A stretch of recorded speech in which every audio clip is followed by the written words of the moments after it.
Primeiramente, boa noite para quem é de boa noite e bom dia para quem é de bom dia. Na aula de número 6, eu vou trabalhar com você os efeitos da falência em relação aos contratos e vou finalizar a aula trabalhando os atos do devedor. Você viu comigo que as lojas brasilianas faliu. Essa falência, ela produz efeitos em relação ao contrato. É natural você presumir que uma vez falido, eu tenho automaticamente a resolução, a extinção daquele contrato. Mas atenção aqui, isso aqui não é a regra geral. A regra geral constantes lá no artigo 117 e 118, ela fala que o contrato, ele continua.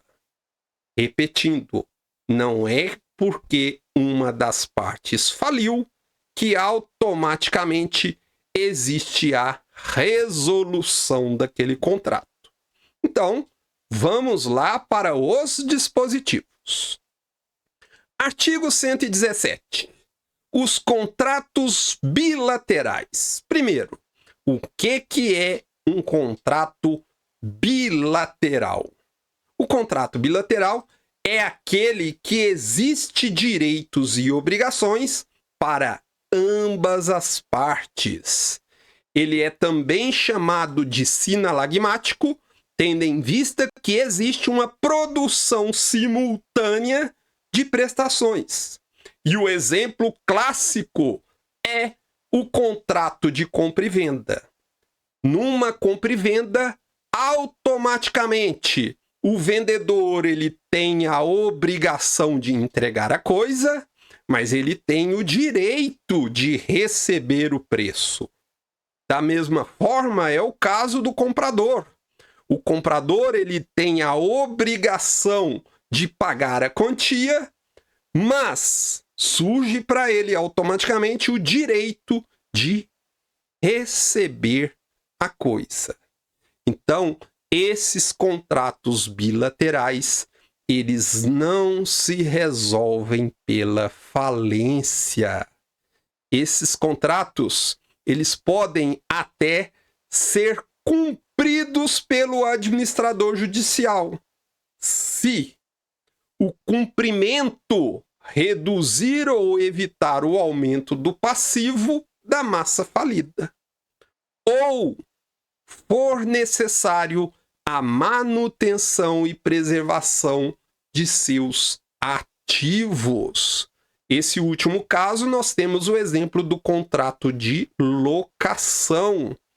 Eu já tenho uma quantidade de bens naquele imóvel, então eu preciso dar continuidade àquele contrato para que ali eu mantenha aquele conjunto de bens. É importante observar que aqui é necessária a autorização do comitê de credores. Resumindo aqui, a decisão de resolver o contrato, ela vai caber exclusivamente ao administrador judicial. Agora, a decisão de cumprir o contrato, ela cabe ao administrador judicial, mas mediante autorização do professor. E se o administrador judicial não decidir? Olha aqui que questão capciosa aqui, E se o administrador judicial não decidir? A solução estará lá no parágrafo 1º do artigo 117. O contratante, ele pode interpelar o administrador judicial. Interpelar, notificar, aquela notificação via cartório que você já sabe aí. Você pode interpelar o administrador para que ele, dentro do prazo de 10 dias, ele declare se vai cumprir ou não aquele contrato. Mas atenção, é bom você observar o prazo que está aqui no meio desse dispositivo. A partir do momento em que houve a assinatura do administrador judicial, você tem um prazo de até 90 dias para notificá-lo, para interpelá-lo. Professor, e se o administrador judicial não responder à interpelação? Se o administrador não der a sua resposta, não decidir, nós vamos lá para o parágrafo 2º. De acordo com esse parágrafo 2º, a declaração negativa ou o silêncio do administrador vai conferir ao contraente o direito a uma indenização. E se o contrato for unilateral?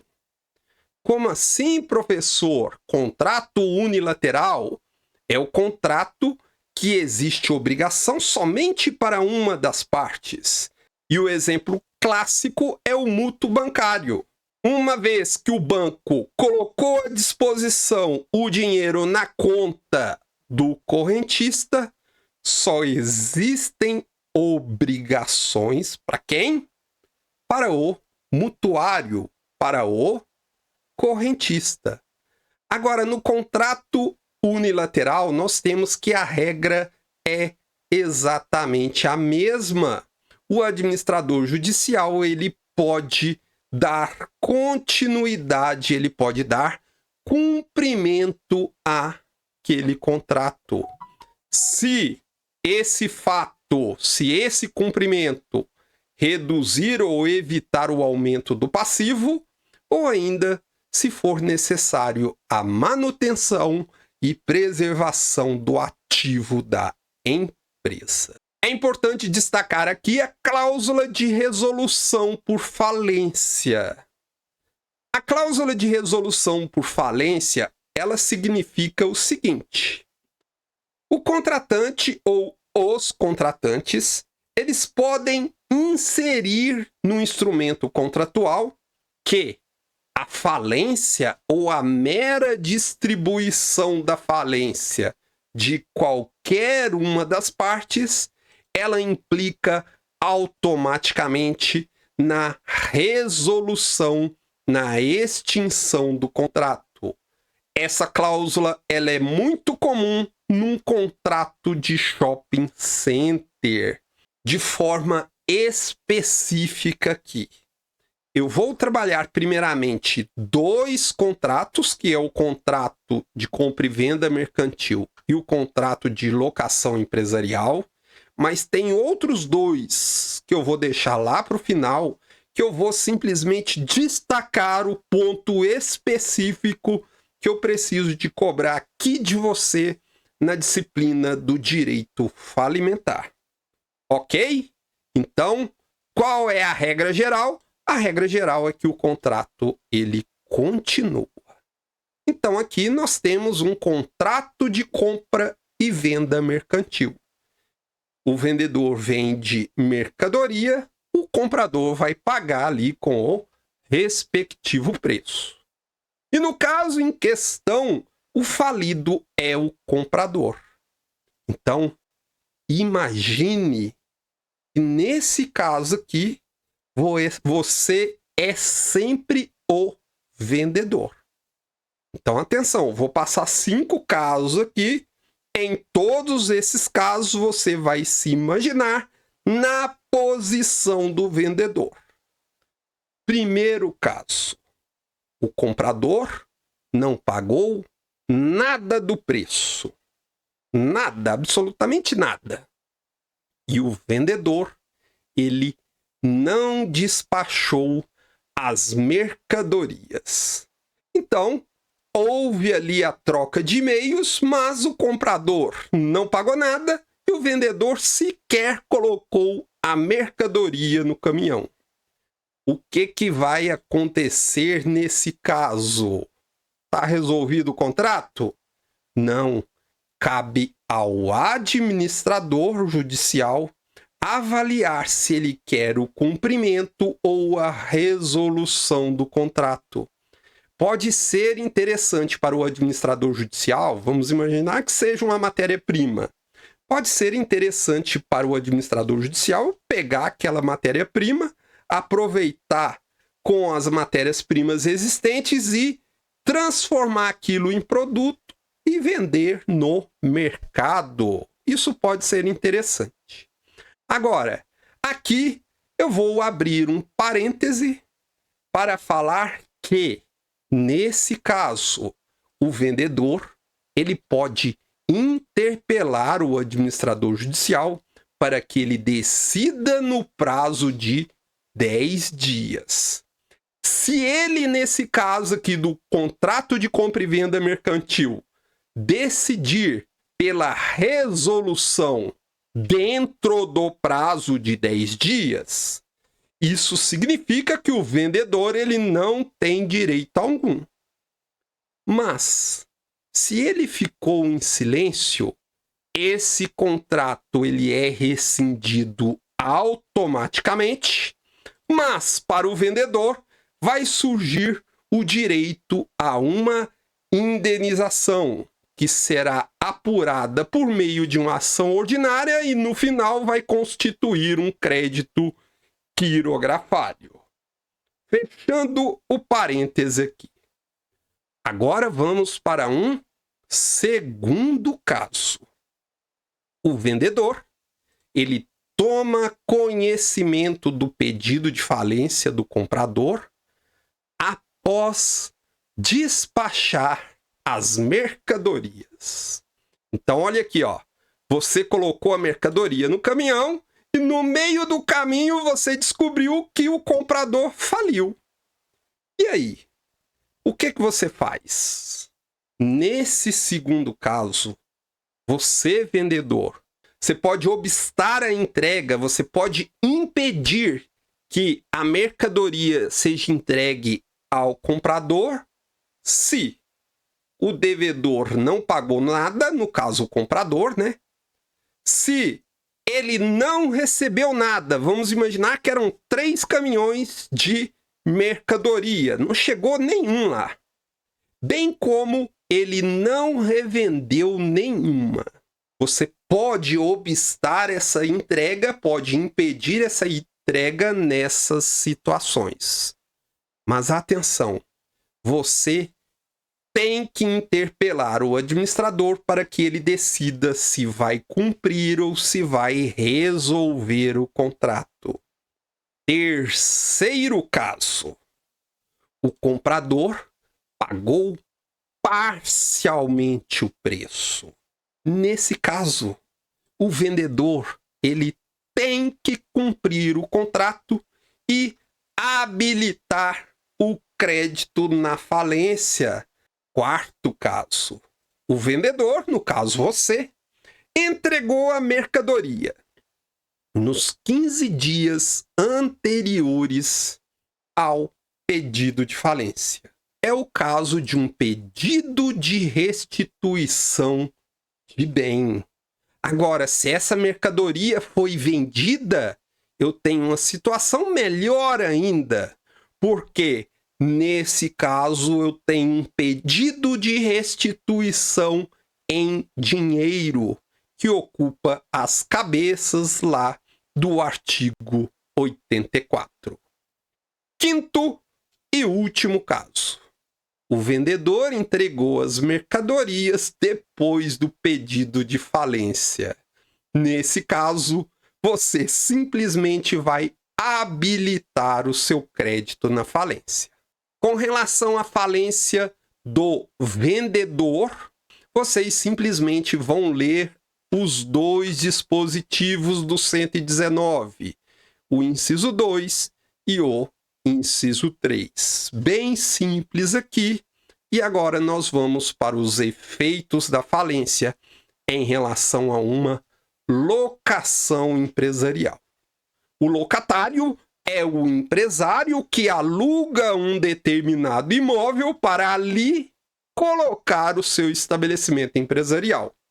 E nesse caso aqui, nós temos a falência do locador, do proprietário do imóvel. Atenção! No caso da falência do locador, nós temos que o locatário ele vai continuar na posse do imóvel. Mas agora, o aluguel ele deve ser feito em prol da massa falida. Ele deve ser feito para o administrador judicial. Uma vez que houve a falência e todos os bens são arrecadados, pode acontecer de haver a venda judicial desse imóvel.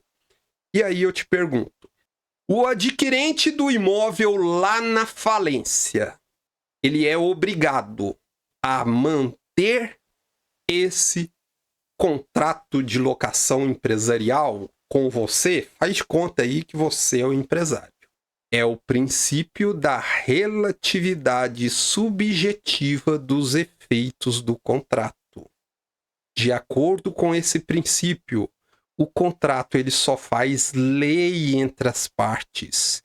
Então, esse contrato de locação, ele existe somente entre o locatário e o falido.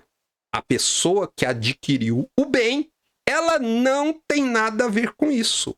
E, portanto, esse adquirente é que vai decidir se você continua ou não naquele imóvel.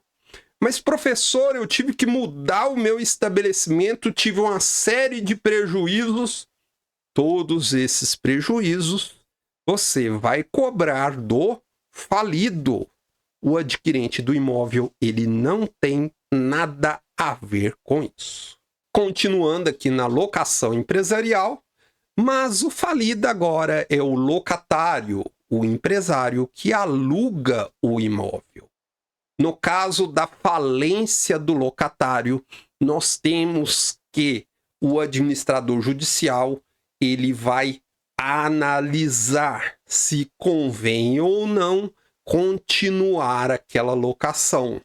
Na imensa maioria das vezes, convém, porque os bens já estão todos reunidos naquele local e é necessário que permaneça naquele local durante um determinado tempo.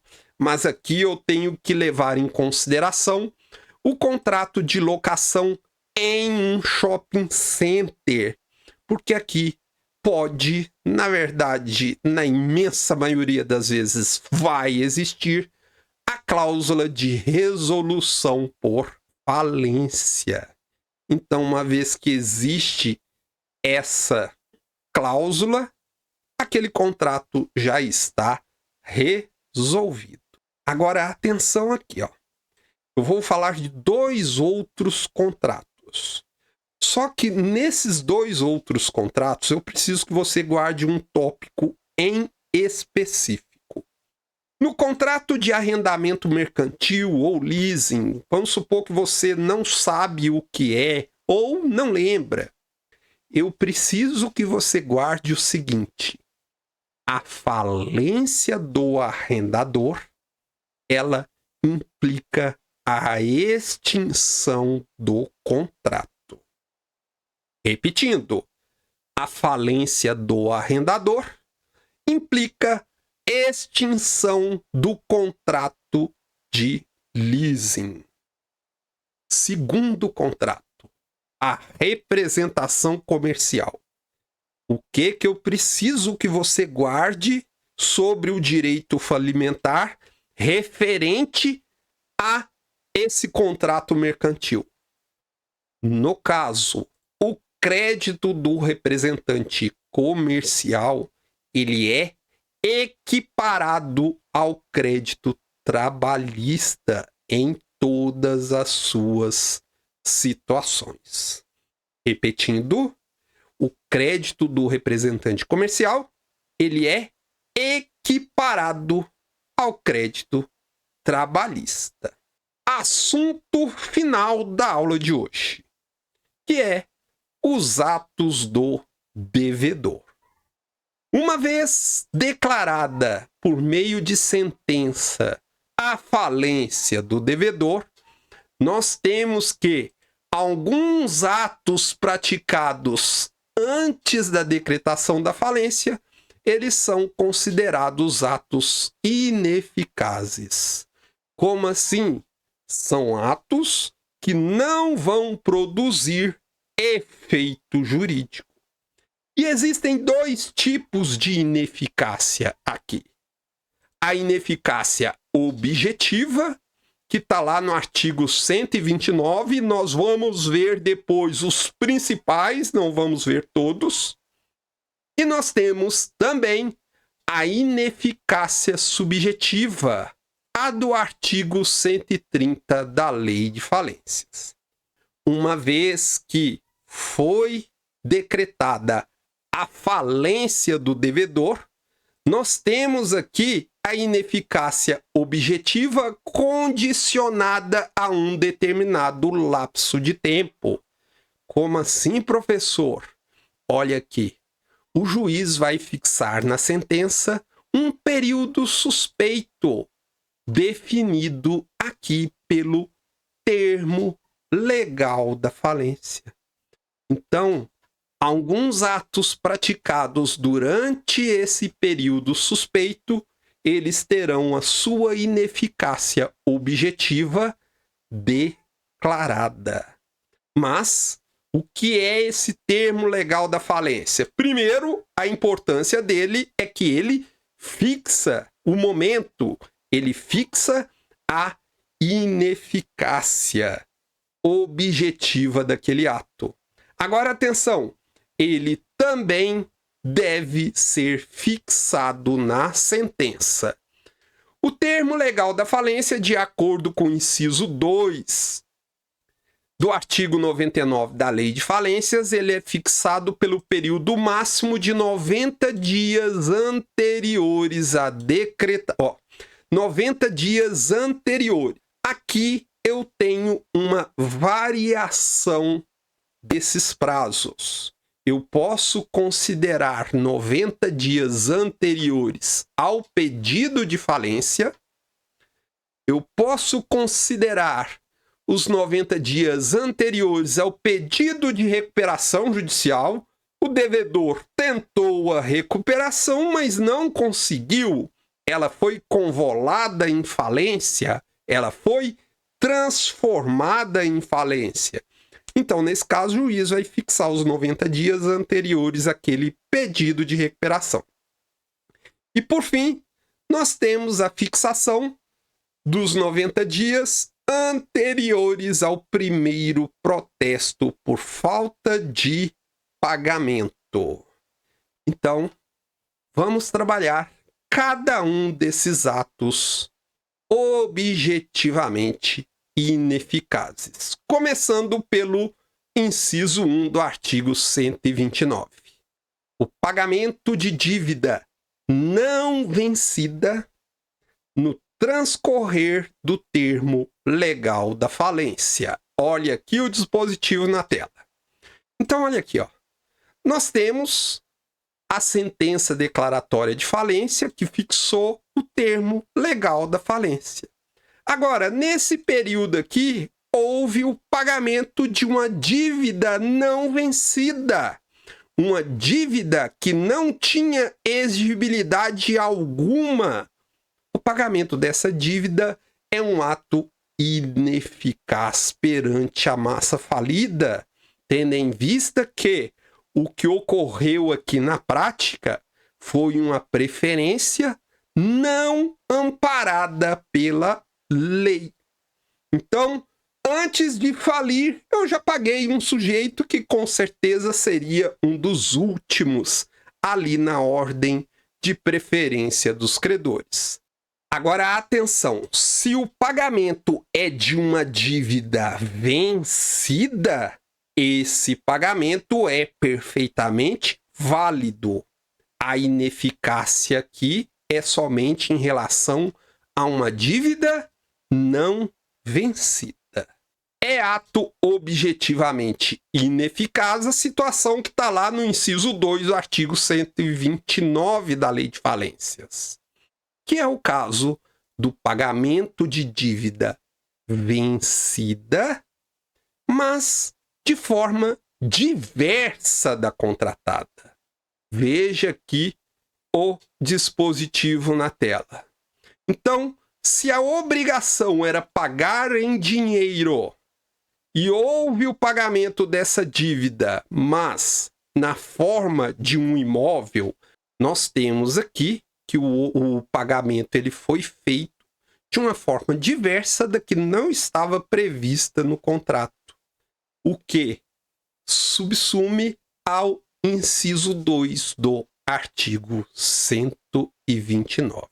Constitui ato objetivamente ineficaz a situação do inciso 3 do artigo 129 da Lei de Falências. Qual situação é essa? A constituição de direito real de garantia dentro do termo legal da falência. E isso em relação a uma dívida que foi contraída anteriormente. Então, olha aqui o dispositivo na tela. Dá um pause aí, quem estiver vendo gravado, e faça a leitura do dispositivo. Então, nós temos aqui uma dívida anterior que ganhou uma hipoteca. Nesse caso, houve o ganho de uma garantia real. E esse ato ele é considerado ineficaz. Situação diferente é o fato da dívida já nascer com a garantia real. Uma vez que a garantia já nasceu com a obrigação dentro desse período suspeito, dentro do termo legal da falência, nós temos que essa obrigação ela é perfeitamente válida. E se houve o incremento de uma garantia real numa dívida que foi anterior, mas isso foi feito antes do termo legal da falência.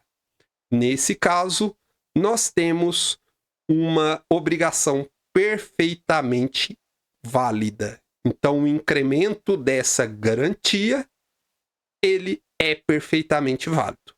O que acontece quando eu coloco uma garantia numa dívida que é anterior? Olha aqui, eu simplesmente vou pegar o meu crédito que está lá na 6ª posição e elevá-lo para a garantia real, classe de número 2.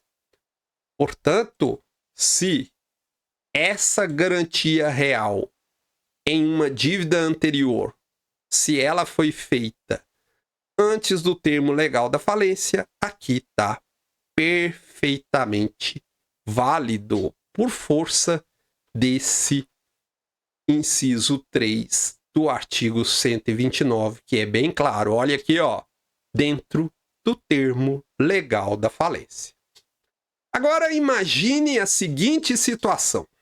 As lojas brasilianas doou há 3 anos atrás um imóvel para uma APA, uma Associação Protetora dos Animais, a chamada APA Vira-Lata Caramelo. Então nós temos que as lojas brasilianas, 3 anos antes da decretação da falência, ela doou um imóvel para a APA Vira-Lata Caramelo. 1 ano antes da decretação da falência, as lojas brasilianas doou um imóvel para a APA Gato Preto. Então, olha aqui, eu tenho 2 doações. Presta atenção nessa hipótese do artigo 129, inciso 4. Os atos a título gratuito praticados nos 2 anos anteriores à decretação da falência, eles são considerados ineficazes em relação à massa falida. E aí eu te pergunto, nessa situação, quem é que vai para a rua? Lembre-se que você é credor. Então, repare que a APA Gato Preto, ela recebeu uma doação dentro do período de 2 anos. E, portanto, essa doação ela é ineficaz em relação à massa falida. Mas a doação em relação à APA Vira-Lata Caramelo, ela é perfeitamente válida. Mas, professor, nesse caso aqui de doação, não tem nenhuma exceção? Tem sim, viu, gente? Primeiro, doações de valor ínfimo. Como assim, professor? Imagine que as lojas brasilianas doou 30 caixas de cerveja para a festa de vocês. Doou lá 30 caixas de cerveja. Vocês aproveitaram loucamente aquela festa, tomando todas as cervejas, e 6 meses depois, as lojas brasilianas faliu. E aí? Vocês serão obrigados a devolver essas 30 caixas de cerveja? Não, gente. Por quê? Aquela doação é um valor ínfimo, um valor muito pequeno em relação ao patrimônio das lojas brasilianas. Agora, tem mais uma exceção aqui, que é a gratificação paga a empregado e diretor. Como assim, professor? Vamos imaginar que existiu ali uma meta de produção que foi alcançada pelo empregado. O empregado vai fazer jus ali a um salário mínimo, por exemplo. Mas o diretor que conseguiu fazer com que aquela equipe conseguisse atingir aquela produção, ele vai ganhar uma gratificação de 100 salários, por exemplo. Nesse caso, tanto a gratificação paga ao empregado quanto ao diretor constitui uma exceção a esse caso. Então, atenção. Doação de valor ínfimo e gratificação paga a empregado e diretor, elas constituem uma exceção a esses atos a títulos gratuito no período de 2 anos.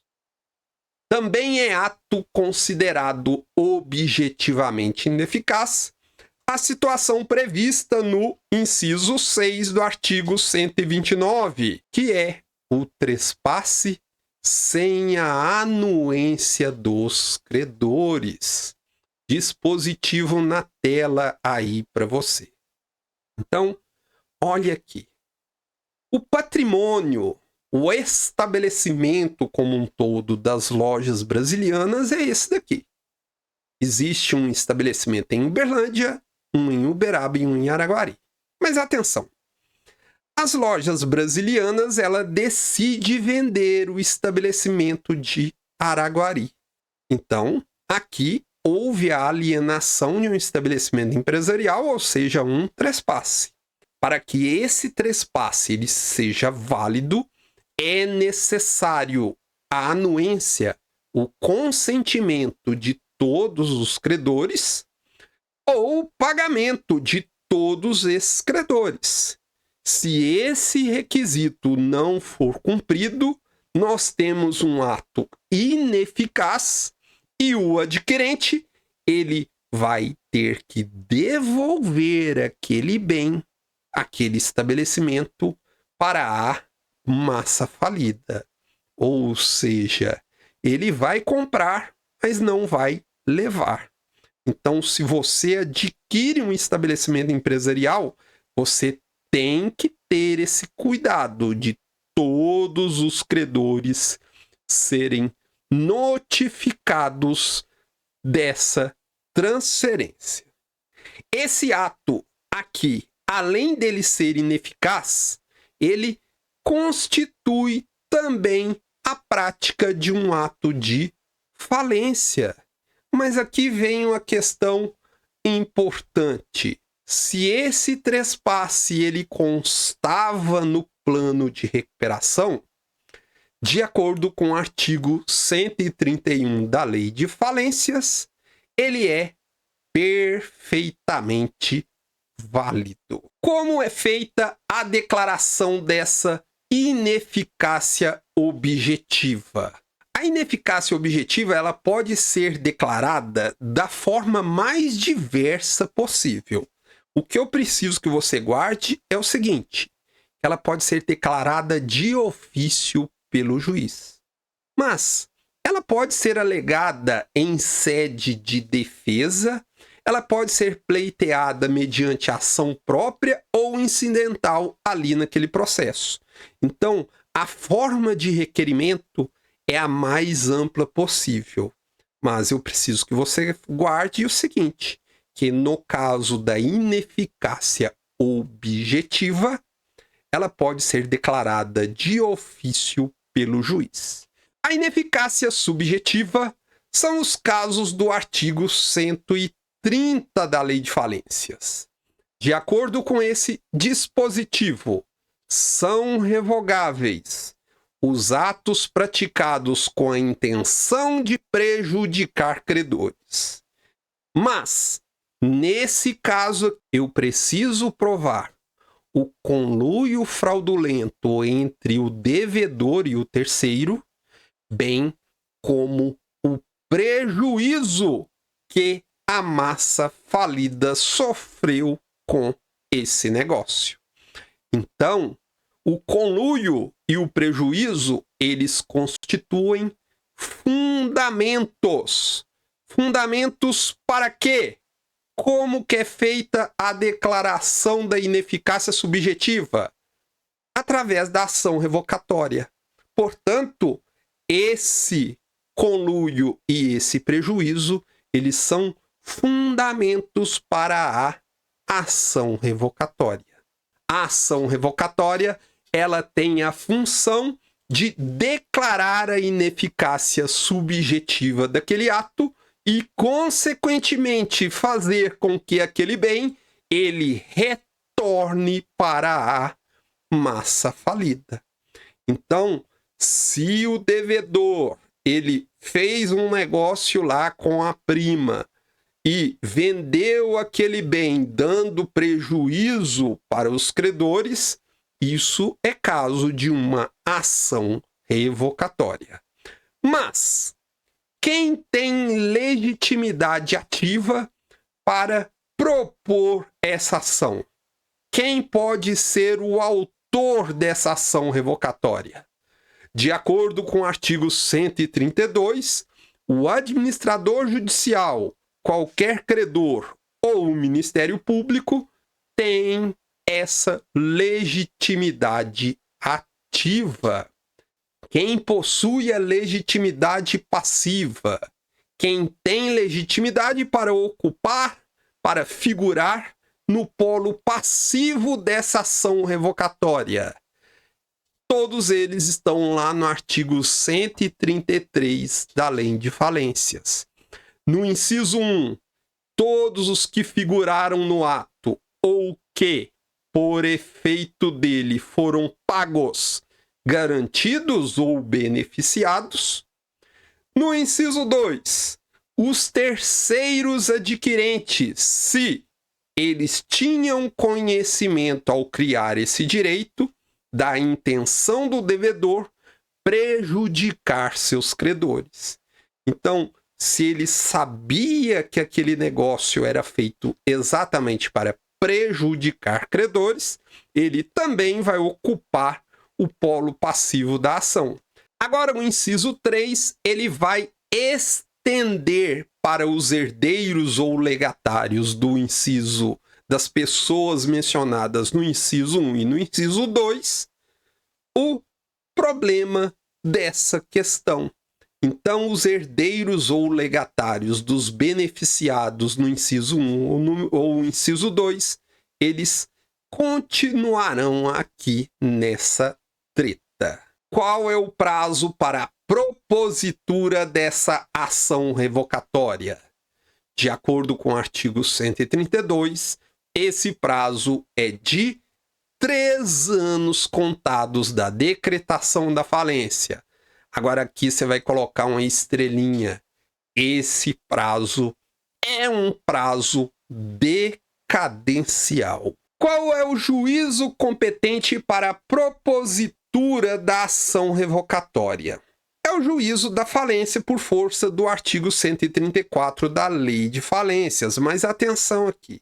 Isso aqui é tão lógico que nem precisava estar na lei. Qual é o recurso cabível contra a sentença que julgar procedente essa ação revocatória?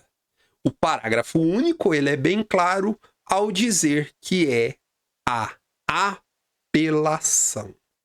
Contra a sentença que julgar procedente a ação revocatória, cabe apelação. E para finalizar, nós temos os atos nulos, que são aqueles atos praticados após a decretação da falência. O ato é praticado depois que houve a extinção da pessoa jurídica. Portanto, nesse caso aqui, depois de falido, o administrador da empresa conseguiu alienar um de seus caminhões. Esse ato, ele é nulo. Por que ele é nulo? Porque depois da falência, a única pessoa que tem legitimidade para fazer esse tipo de negócio é o administrador judicial. O administrador da empresa, a partir da falência, ele já não tem mais poder nenhum. E, portanto, esse ato ele pode ser desconstituído pelo juiz de ofício e por simples despacho. Olha aqui um macetinho para facilitar